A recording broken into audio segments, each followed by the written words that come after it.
By now, you may have heard the news that a federal judge in Texas has overturned part of the Affordable Care Act. That move struck down the part that says insurers must cover some preventative treatments, such as cancer screenings, at no cost to the patient. It impacts people nationwide. And our senior health correspondent, Monica Robbins, joined us now to explain what we need to know. Monica, what can you tell us? You know, March 23rd was the 13th anniversary of the Affordable Care Act being signed. This, though, is the same judge who declared the ACA was unconstitutional, and the Supreme Court upheld the law.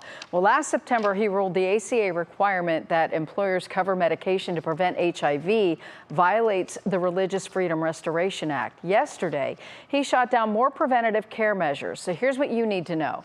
This is going to be appealed by the Biden administration. The Department of Justice must decide if it will seek an emergency order to put the ruling on hold during the appeal process. Insurers are unlikely to stop covering preventative measures for the rest of this year because you essentially have a signed contract with your insurance company. Preventative services that may be impacted include lung, skin, and colorectal cancer screenings, hypertension, depression, and PrEP for HIV prevention, which is the drug that started all of this.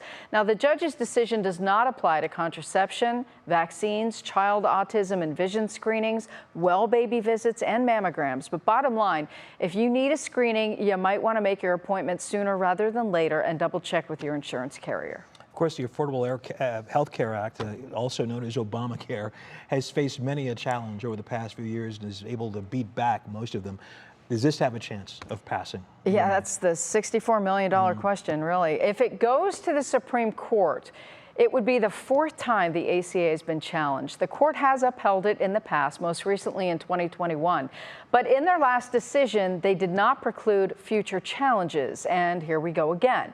It will be some time, though, before we know where this case is even headed, whether or not the Supreme Court is going to even take it up. All right. Monica Robbins, thank you very much.